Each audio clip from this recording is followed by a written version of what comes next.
Hello बच्चों, स्वागत है आपका अपने classes exam study with you में। बच्चों, जैसा कि आप सभी जानते हैं कि हम लोग डेली क्लास लेके आते हैं। डेली क्लास में कुछ बेटा हम लोग आप लोगों के लिए कुछ जानकारी लेके आते हैं, साथ ही साथ कुछ इंपॉर्टेंट क्वेश्चन भी लेके आते हैं।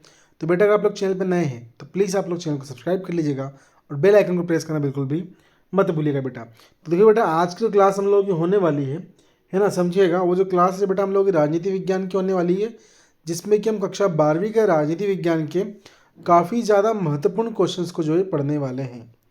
ठीक है बेटा, हम स्टार्ट करते हैं अति लघुत्तरी प्रश्नोत्तर से। ठीक है, जिसका पहला क्वेश्चन होगा यानी कि क्वेश्चन नंबर 6 दिया हुआ है। ठीक है, एक प्रैक्टिस सेट है। ये प्रैक्टिस सेट जो है ये काफ़ी इंपॉर्टेंट सेट्स होते हैं। ठीक है बेटा, इनमें से काफ़ी सारे क्वेश्चन जो एग्जाम में आते हैं, तो बिल्कुल आप इन सब क्वेश्चन को अच्छे से सॉल्व कीजिएगा।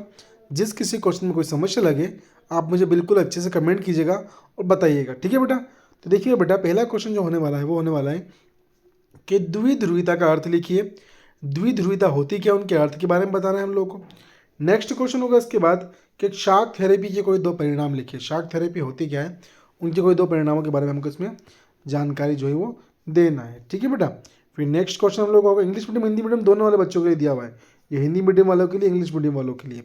ठीक है, क्षेत्रीय संगठन में प्रमुख उद्देश्य लिखिए। क्षेत्रीय संगठन के कौन कौन से प्रमुख उद्देश्य होते हैं उसकी जानकारी हमको देनी है। ठीक है, शार्क का मूलभूत उद्देश्य लिखिए। शार्क का मूलभूत उद्देश्य कौन सा है, इसकी जानकारी हम लोगों को देनी है। ठीक है बेटा, फिर नेक्स्ट क्वेश्चन है कि निशस्त्रीकरण क्या है लिखिए। निशस्त्रीकरण के बारे में जानकारी देनी है। ठीक है, सुरक्षा किसे कहते हैं लिखिए। सुरक्षा होती क्या उसके बारे में बताना है हम लोग को बेटा। ठीक है, फिर अगर आगे बढ़ते हैं हम लोग, तो अगला क्वेश्चन हम लोग का है कि साझा संपदा प्रबंधन क्या है लिखिए। ठीक है, फिर अगला क्वेश्चन है कि वैश्विक ताप वृद्धि ग्लोबल वार्मिंग किसे कहते हैं लिखिए, है ना बेटा, ध्यान दीजिएगा। फिर अगला क्वेश्चन आपका होने वाला है कि वैश्वीकरण क्या है लिखिए। ठीक है, आर्थिक उदारीकरण क्या है लिखिए, है ना बेटा। फिर ये विलयन पत्र क्या है लिखिए, है ना।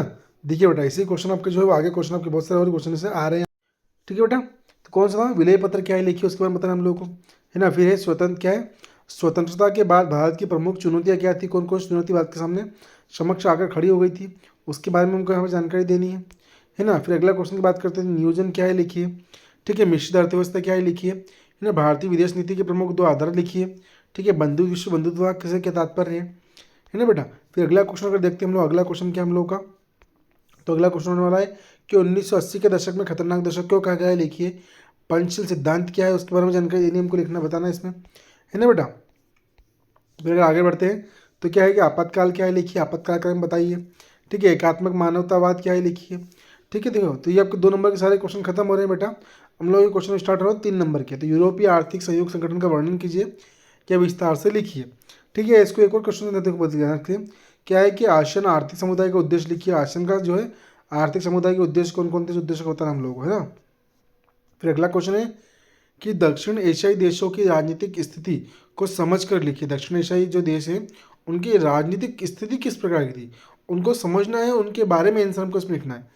ठीक है बेटा, फिर अगला क्वेश्चन है कि सार्क और साफ्टा के प्रमुख उद्देश्य क्या है लिखिए, है ना। ध्यान दीजिएगा, सार्क और साफ्टा दो अलग समुदाय हैं, है ना बेटा। फिर है कि हैदराबाद की रियासत पर संक्षिप्त टिप्पणी लिखिए। हैदराबाद की रियासत पर टिप्पणी हमको बतानी है। ठीक है, फिर अगला क्वेश्चन है कि राष्ट्र निर्माण की प्रमुख चुनौतियाँ क्या है, उनके उसके समाधान हेतु क्या क्या किए जाने चाहिए था, उक्त संबंध में अपने विचार लिखिए। ठीक है बेटा, फिर अगला क्वेश्चन पर बढ़ते हैं हम लोग, तो क्या है कि वर्तमान में भारत में कितने राज्य और केंद्र शासित प्रदेश हैं। 4 केंद्र शासित प्रदेशों के नाम भी लिखनी है हम लोग को उसमें। ठीक है, फिर स्वतंत्रता के बाद भारत में देशी रियासतों के विलय की क्या समस्या थी, समझकर लिखिएगा या बताइएगा। ठीक है, फिर अगर अगला क्वेश्चन देखते हैं, दीर्घ उत्तरी यानी कि 4 नंबर के हमारे क्वेश्चन होने वाले हैं। तो इसमें पहला क्वेश्चन हम लोग का क्या होगा कि संयुक्त राष्ट्र संघ में भारत के योगदान को उदाहरण से समझाइए। क्या योगदान भारत के थे उसको बताना हम लोग को। ठीक है, फिर संयुक्त राष्ट्र संघ के आधारभूत सिद्धांतों को समझ कर लिखिए, है ना। फिर अगर देखते हैं हम लोग, तो क्या क्वेश्चन हम लोग का होगा, क्वेश्चन हम लोग होगा 21 नंबर का कि भारतीय राजनीतिक में नए बदलाव के राजनीतिक दलों का होना आवश्यक है, उक्त संबंध में अपने विचार दीजिए। ऐसा कौन सा कारण है कि नए दल का भी होना मतलब विपक्षी दल का होना अनिवार्य है ना। फिर भारतीय राजनीति में क्षेत्रीय दलों की भूमिका को समझ कर लिखिए। कौन सी भूमिका जो क्षेत्रीय दलों को भूमिका को निभाती है। ठीक है बेटा, फिर अगला question very most important question वाला है 22 नंबर का, निम्नलिखित पर टिप्पणी लिखिए। शांतिपूर्ण सहअस्तित्व की नीति। ठीक है, फर्स्ट और सेकंड है विदेश नीति के मामले में सर्वसहमति। ठीक है, फिर इसके अथवा में जो क्वेश्चन होने वाला है क्वेश्चन बहुत अच्छा होने वाला है कि भारत की विदेश नीति का निर्माण शांति और सहयोग के सिद्धांतों के आधार पर हुआ है। लेकिन 1962, 65, 72, 99 की अवधि में भारत को अपने पड़ोसी देशों के साथ युद्ध करना पड़ा है। क्या आप मानते हैं कि भारत की विदेश नीति सफल नहीं हुई है?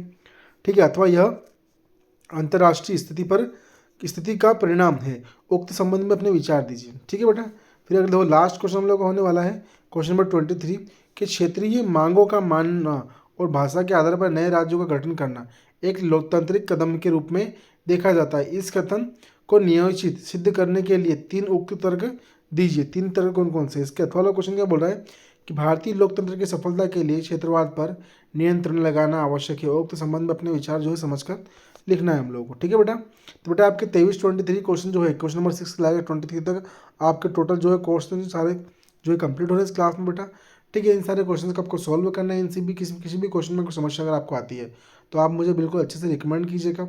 ठीक है बेटा, बताइएगा आप मुझे, है ना। और जितने भी आपके फ्रेंड्स हैं इन सबको जो क्लास के लिंक आप ज़्यादा से ज़्यादा भेजिएगा।